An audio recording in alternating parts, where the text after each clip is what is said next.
So, how's it going, guys? Shady here, back with another video, and today I bring you my Runick Earthbound decklist. So I took this deck to my OTS Championship, and sadly, I couldn't top it, but it did perform really well. I did two costly mistakes that kept me away from topping. I was really close. I was one game away from it, and so um, I couldn't top. Nonetheless, my friend got the win instead, so really strong weekend for us. And yeah, it was really fun. This deck actually played even better than what I was thinking, so let's just get into the deck profile. So first off, my matchups were against the super heavy Beat Trooper deck, which is something I never seen before, and I didn't think it was that good until this tournament. The amount of gas and grind game that deck actually had blew me away. We played only one game on that round, and it went to time. I eventually lost in time by like 500 life points, but yeah, it completely blew me away how good that deck was actually. Um, so yeah, I didn't know what I was doing much because I um, didn't expect to face that deck. So yeah, I did one costly mistake, which was to talents take the link for Beat Trooper, which cannot be used as link fodder. Cannot be locks you into insects. Sorry. So like I was trying to steal it, go for an SP, and banish the other monster that special summons back from the graveyard, so that I was ahead in resources. But it was a really costly mistake because of the lock, and so that basically lost me there the match. He managed to do enough damage to win him the game going into time the next turn. So that was the first costly mistake I did. Round 2, I went against Branded, and it was just an easy matchup. I feel like even playing against Dragoon was not a problem at all, and I just played it perfectly. Um, then round 3, I played against a friend of mine. He was playing pure Fire King, and that was my second costly mistake. In that match, I went for a Baron, where I should have went for a Shengyang, because basically Shengyang is just an auto win against Fire King. They can't out him since he just keeps protecting himself from destruction. I had a really big graveyard, so it was not a problem at all. So I could just sit on Shengyang and my opponent wouldn't do enough damage to win on time, since we're pretty low on time in game 2. But I went for a Baron, my opponent got enough damage to tie the game, which was unfortunate, but it is what it is. Then round 4 I went against Snake Eyes, and I actually managed to win against them. It was a really enjoyable grind game, and I really enjoy playing against the fire deck as much as a tier 0 as it is. I actually enjoy playing against the tier 0 deck this format. So yeah, it was a really cool um, grind game, and I managed to win 2-1, which was really good. And round 5, I basically got denied of my top by Sprite Adventure, which was playing that rank 2 OTK, where it just makes that rank 2 that gives you a counter, and then if you attack multiple times again, it just burns you for game. So yeah, my opponent was playing like a nimble monster that when it's destroyed by battle, it special summons another. So his game plan was basically to just go into that rank 2 with protection from the adventure package and just crash into the token until and attack as much as possible until I basically burn myself to death. And I managed to lose that game because my opponent actually hit me with Nibiru Imperm 2 games in a row, while also drawing into right full combo plus extender on a 54 card deck. Yeah, 54 card deck. So yeah, it was insanely bad luck on my side. I actually did not misplay anything at all in that game. I actually had good hands as well, but Imperm, Nibiru, a Ramesir, full combo and extender, it's almost unbeatable unless you have a perfect end as well. So yeah, I lost and I couldn't top because of it, but the deck performed really well. I enjoyed it a lot. Let's get into the deck profile. So, starting with the main deck, we have 20 Runicks. We have the 2 fountains, 2 tips, 2 freezing curse, 3 tips, 3 freezing curses, 3 flashing fire, triple destruction, triple slumber, and the one-offs dispelling, golden droplet, and smiting storm. I really liked playing 20 Runicks. When you manage to establish yourself a grind game, you want to draw into them a lot. So having 20 Runicks is still really, really good. And basically, almost every end, you want to see one of your combo pieces plus a lot of Runicks. So playing 20, I feel like it's optimal for this deck. Because since it most times needs multiple Runicks to combo off, instead of like the Quem version. So yeah, I really liked this ratio and it performed really, really, really well for me. It just, the Runicks gave you so much. Really, really good to just play 20 off the deck. Because the other engines don't require that much space either. So yeah. Next we have the Earthbound engine, which is Groundkeeper, Stone Sweeper, we have double Line Walker, 1 Prison, and we have 1 Jet for the combos as well.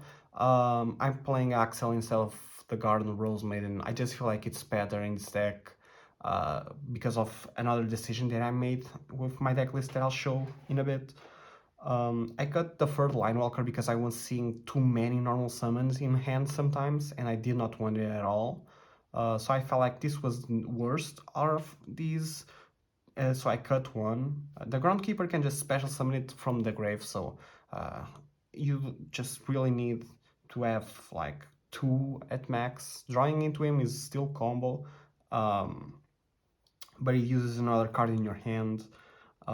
Which most times it's the prison, but yeah, it uses the jet to get what Groundkeeper by itself does, and Groundkeeper also fishes for imperms and veilers on it, since it just gives you another body for free sometimes. So yeah, Groundkeeper is better, so I decided to cut down 1 Line Walker. The Stone Sweeper is completely fine, even though it makes you lose more to draw. It's still an extender if you draw multiple into it, so it's actually the better to draw multiples. And yeah, not much else to say. The Earthbound Prison itself actually gives us some really cool lines, which I'll show a bit later. And now, against what's been popularly believed, I still think like the Bystial engine is really good. You just have to trim it down a bit. And so I just wanted to play Lubellion, Magna, and Saranir, plus the regained.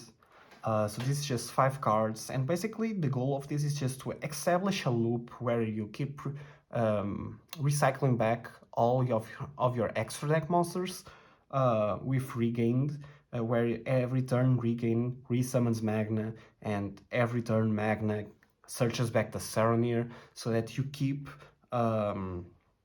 recycling stuff into your deck. which is really nice. Establishes even better of a grind game and could also just mean better combos in our extra deck. I'll go through them as well, and it's also like full combo alongside the Earthbounds, just drawing to Bystials. So yeah, I feel like the Bystial engine, most people are cutting, but it's actually really nice. And if you're playing against a fire deck, you can side stuff from here or just side the whole engine for more stuff. Like against Fire Kings, I will just side these 5 out, but they're still good in the games because they just make your grind game better. They're not like trying to hit anything of your opponent, they're trying to recycle your stuff. So yeah, you don't play as big of a package as you would before, but it's still really good like this. And then we have 5 places for non-engine, which I decided to play triple Ghost Bell. So basically, I went with my team. I was trying to find like the best non-engine to fit, and we agreed that in my deck, triple Bell, double talent was the best 5 to put in. This is really good. It's good against Labyrinth, it's good against Fire Kings, you can do it. And it's actually really good either going first or second, so it's also an aggressive end trap, since you can like Bell on a Promethean. Against Labyrinth you can Bell on a Big Welcome at the start of your turn as well, which is really nice. It is technically more effective against the 1-card combo than an Ash Blossom, and doesn't give my opponent hero line. Droll is completely bad because it just end loops yourself for 1, because they just go full combo. They just don't get the Fire King stuff, so like they'll still end on Flamberge with IP and the Promethean stuff. They just miss on the Poplar Surge. They still have all the gas in the world. So I thought that Bell would be better than anything else to put in this deck. It's still very decent against most decks. Even against Branded, you can do this on Albion or Llewellyn. So even though it doesn't negate the Branded Fusion, it negates the monster that the Branded Fusion summons. It also works going second because it negates the Branded in red. So even against matchup where you normally would think Ash is better, Ghost Spell still has really good applications, and of course Talents is just insane. Simplifying board states, giving you draws to get into your Runicks, your combo pieces, removing end traps from your hand, opponent's hand. These 5 cards were just super important in my deck. And yeah, another cool thing about Ghost Spell is that for the combo line, you just need a level 3 tuner. So if you break on Runicks plus a Ghost Spell, you can just normal summon the Ghost Spell and go full combo still, which is pretty funny. You just need to discard a random because the Ghost Spell doesn't generate the free discard for Jet Synchron, but you still end on double level 10s with Fountain Draw while just normal summoning Bell. So yeah, that's it for the main deck. Let's get into the extra deck. So for the extra deck, we are gonna start with the Runicks. We play double Hugging. It just searches your fountain. It can also be protection. 2 is more than fine. We play the 1 Gary, there's no space for second. We need to play the 1 Frecky. It is good to go into level 8 synchros, or even to just, when your opponent imperms on your Axel, you can still go Baron with Frecky, which is really nice. And Sleipnir because it helps us make more level 10s. It's also really good since it's basically just SP. It's really strong, especially with regained, to just SP and remove something from our opponents. And speaking of SP, we play the 1 SP for hands where we open just no tuners. We will open like a Bystial plus Runicks. You can just use the Bystials to set up regained and go into SP and pass on SP plus regain loop plus Runicks, which is still really good. And of course, if you start with the level 3, level 3 Earthbound, that level 3 doesn't lock you into fusions and synchros, so you can still do SP if you started with only the level 3. But yeah, this is basically everything for our Runicks and the SP and the links, sorry. Then for the synchros, we have one Metal Marcher in case your opponent imperms your Groundkeeper. You make this level 3, revive the Groundkeeper, and you still have a level 3 and a 1 for your combos. The one Axel Synchron as our level 5 of choice.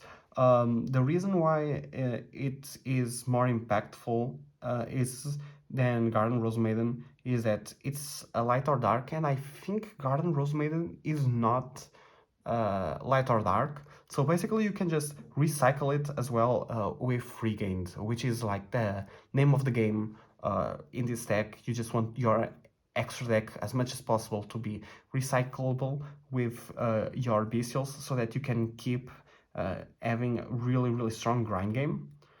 And basically it can just modulate himself to whatever you need. So it can be a level 4, it can be a level 6, can be a level 5. Really cool. Then we play the one Stardust in case we just get stuck on levels, need to go into a level 6. Just gives you a free draw to probably go into Runicks or something else for your place. The one Ancient Fairy, because it's a level 7 synchro that is a dragon, you can also use it in combination with the Earthbound Prison to search for the fountain, and also is a card time card because it gives you life points, which is really nice.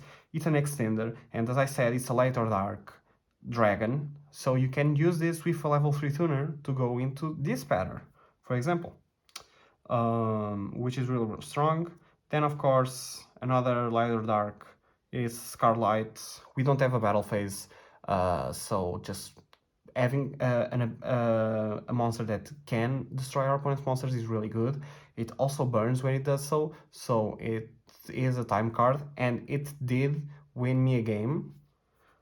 Then we play the one Croc. It's just a level 9 that can be a disruption and just gives you a free draw, but most times it's just a free draw that you do while laddering up into your level 10s. And then we play 3 level 10s, 1 Baron, 1 Shengyang, and 1 Despair. Shengyang is also actually insane. I would not change any of these monsters at all. I feel like I've basically perfected this extra deck.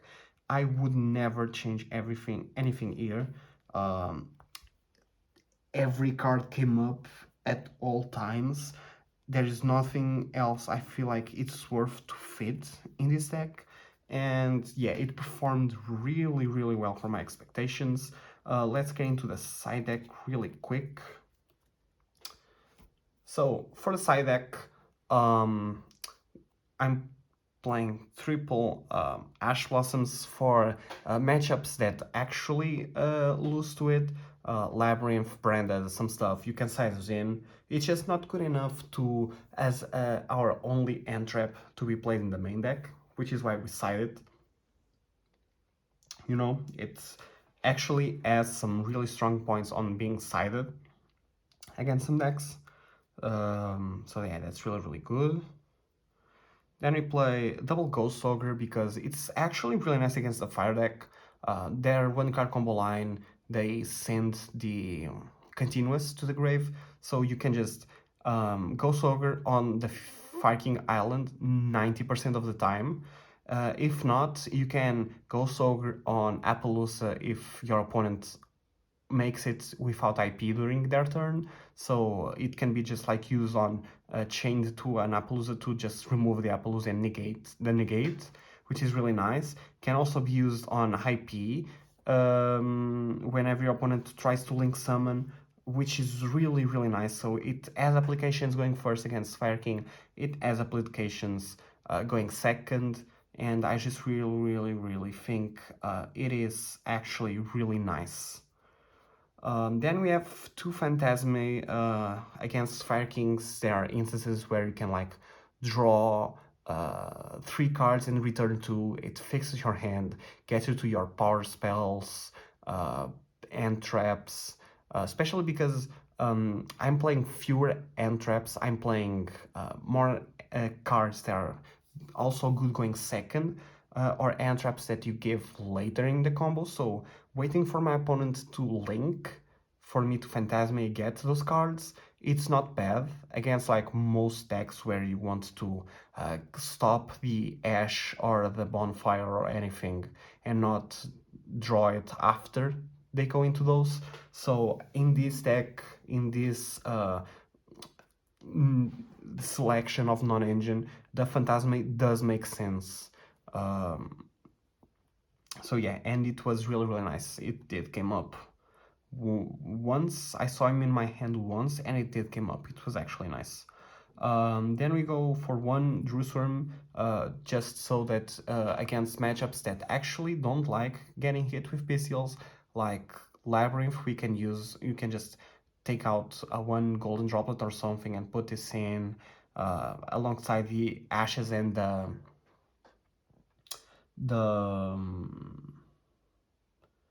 bells. You can do it against Voiceless Voice as well. Just get as much Bystials to banish the low in the grave. So yeah, the Bystial Jerusalem actually is really nice as well. Then I played triple Soul Release because I feel like playing it as like a thrust target is completely ass, because your opponent will just get a Kirin to just react to hit during if they understand that you are playing thrust. They'll just play around the thrust into soul release combos. So like just art drawing soul release is much better than playing it as a thrust package. So just playing 3, you art draw it, your opponent is not expecting it, and you just go and you remove their grind game, get the Runicks, you remove the original, you remove the Promethean, so it just simplifies game state, it ruins their grind game. This card is actually really nice, and it's another reason for Phantasme. Phantasme right here, my hand traps are more for going second than first against Fire King, so Phantasme paired up with the bells, with the Ghost Ogres, with the Soul Release is really nice against the Fire King in my build. Then I played double Dark Ruler to respect some matchups like Voiceless Voice. It comes up really nice. You can just basically negate everything and they'll just have the trap. And actually in my deck it's really nice because you don't care about battle phase during 90% of the time, so Dark Ruler, the downsides of it, you just don't care at all. And it's a good 2-off. I just needed 2 cards to fit in, and I feel like this is really good for those matchups where it's more combo heavy, Omni-Negate matchups that you just can't get something specific for each one. Dark Ruler basically just is good against all of them. Then I have the one Feather Duster, which I might cut. I might cut the Feather Duster and either play triple Dark Ruler or get something else for this slot, even though Dark Ruler came up.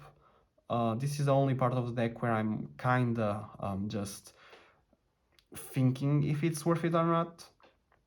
But still did really well. I actually didn't get Duster in anytime because I didn't play against things like Labyrinth at all. But yeah, theoretically it's still really good. And the one Ruddy Rose Dragon, because it's just insane into fire formats. It basically on summon banish everything from every graveyard, which is actually really good because since you're playing something like Changyang, you basically, while doing your normal combo, you draw before you go into your first level 10, so your Runicks are not stuck in the graveyard when you Rudy and banish, so you don't banish your Runicks, but you banish all the rest from both sides of the field, get rid of your opponent's grind game, just like, it's basically just soul release on legs, which is really good when we play Shengyang, because then Shengyang just gets huge and just wins games by itself. And it also has a negate for destruction effects, so this is basically just a custom card against Fire Kings, for example, which is really, really nice. And that's gonna be it for the side deck. Not much to talk about the whole build. I liked it a lot. It performed really, really well. Let's get into some combos to showcase you guys. So let me just get here my field center. I just found ultimate blue eyes from the Kaiba structure deck that I had lying around, and I just used it as my field center for now. So let's just get into your combos. Let's just get your normal hands. Just get yourselves. Let's just fill all the randoms with Runicks. Let's go for the normal combo line. Then I'll showcase the Bystial line. And what if you draw into Runicks plus Earthbound plus Bystial? So basically how you go is, in the draw phase, you go Runick, summon, these are stuck together, the Hugin, and you go Hugin effect and you discard one random card from your hand and get yourself the fountain. You go into main phase and you go normal summon, groundkeeper effect gets you to Linewalker and Linewalker effect gets you the prison. Now you can use these two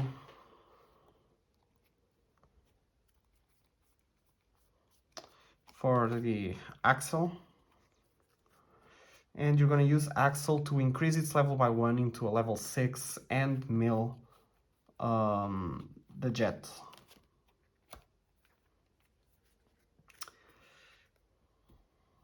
You want to basically activate Fountain right now, and you use any Runick.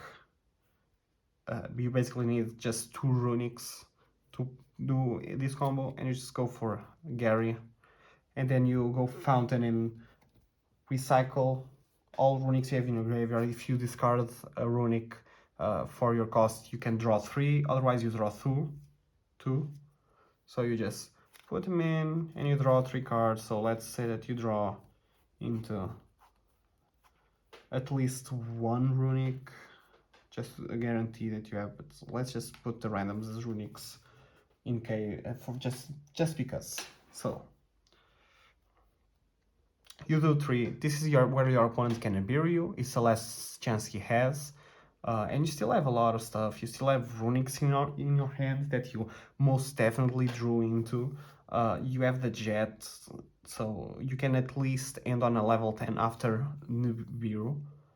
But we are in a perfect world, there is no Nibiru, so let's just go and Synchro 10 for Baron. Now, since we already control the level 1,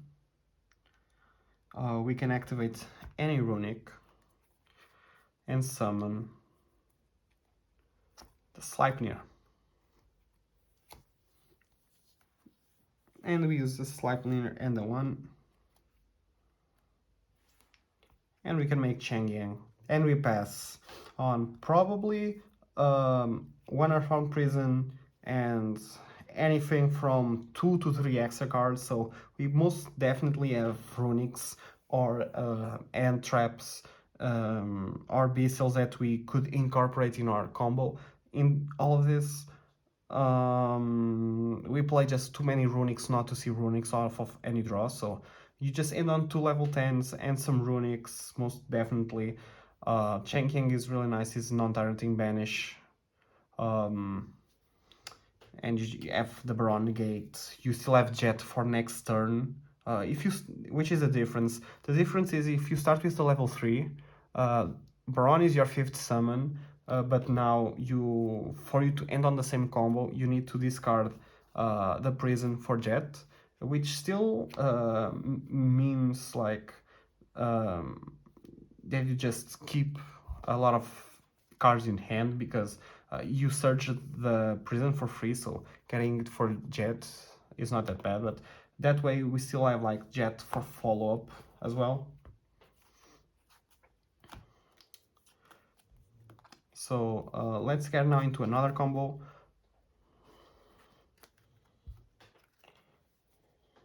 So basically for now, for this one, you need either the Groundkeeper or the Stone Sweeper, which since we need a monster that we can put in the grave, the best one is to start with the Stone Sweeper and any Bystial. So let's go Llewellyn. It doesn't matter, it's any Bystial does the same combo. So basically how you do is you go Stone Sweeper, get Groundkeeper, you go Llewellyn, and since you already have access to Llewellyn, you go for Magnamut. And you basically go Groundkeeper effect, going for the Linewalker. Linewalker effect gets you the Prison. And now you can Magnamut banish the Stone Sweeper to summon, Magnamut effect to search on the end phase. And what you do is, after you activate the Prison, you go Synchro 7 into the Ancient Fairy. You can use Ancient Fairy to destroy the Prison and search for Fountain. And you can go into, let's say, yeah, right here. You can go for something like this pattern, right here. This pattern, you can revive whatever you banished, and you can tribute this pattern for Llewellyn and use Llewellyn effect to get the regained. So basically off of those cards, oh yeah, and end phase, the Magna resolves, and you either get Serenir from the deck or the grave, doesn't matter, just go for Serenir. So off of these two cards, we had a possibility of either go for this pattern setup at the end or just Llewellyn, just a Baron. But with those two cards, we still managed to establish the regained loop to just get end advantage, and we search Fountain as well, as well as making an interruption on this pattern, which this pattern is actually really good into Bystial Runick decks, because the Runicks will just banish cards so that this pattern can use as negate fodder, which is really nice. And yeah, basically now if you have any extender for the Earthbounds or any Runicks, you can just keep playing with the cards, because this was just 2 cards, so you still have the Fountain plus another 3 cards in hand, so you can do some plays around it. If this banished card would be a tuner, like for example a tuner level 1, you could make right here a Croc and draw 1 and still try and play more. So yeah, these are like the lines that make the Bystial package so good and make this different build so really nice. So now let's say you get this, and you get Runicks as complementary. This is your 5-card hand. What if you draw into the Bystials alongside your place? So let's start with draw phase. Draw phase. Hugin, and Hugin effect discards a random to search for fountain.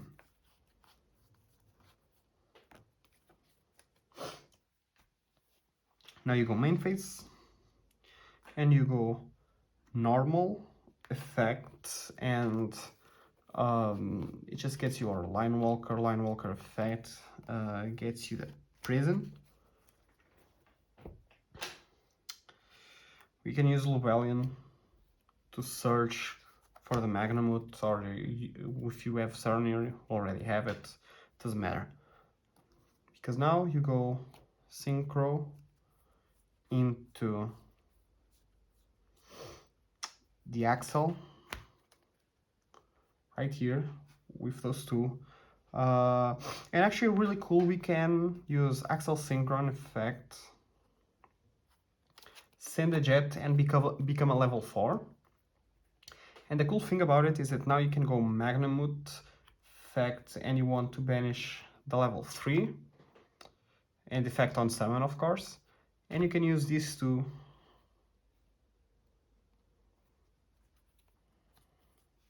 to make this pattern. This pattern revives the level 3. And now you basically can go on just Fountain and try to do something like, for example, you can summon here. We have Jet in the grave, so we can do a lot of things.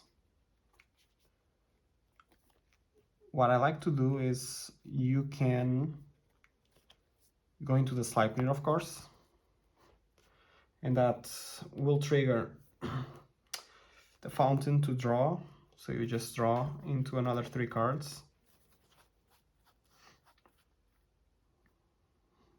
So you just get 3 cards. Let's say you draw Runicks in it, because most likely you did. So you get these 2. You can go for something like, this is in this zone. Get something like a Baron. And you can still like use one of the Runicks you most likely draw into, go for something like a Freaky, and now you summon Jet from the grave by discarding the prison that you searched at the start, and that is doing basically nothing. And you use this to for a single 6, and you draw a card.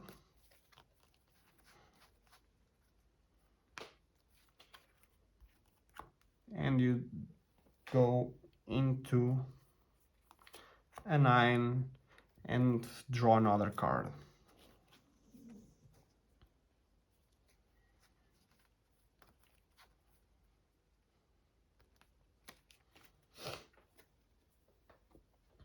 So you end on either 3 to 4 cards in your hand, and of course, right now, you still go Llewellyn, get regained, and then face you get the Sarnier. So you get either 3 to 4 cards plus Sarnier, Baron, the Croc, which can just discard random cards to pop a card, regained next turn special summons back the this pattern. So you have the Baron, you have this pattern as another negate, since you're gonna banish stuff of the Runicks most likely. the Sarnier will generate draws for you with regained. So yeah, this is just oh yeah, the Jazz Synchron gets banished when you use it from the field. So yeah, as you see, this deck has a lot of cool plays. It has a lot of power.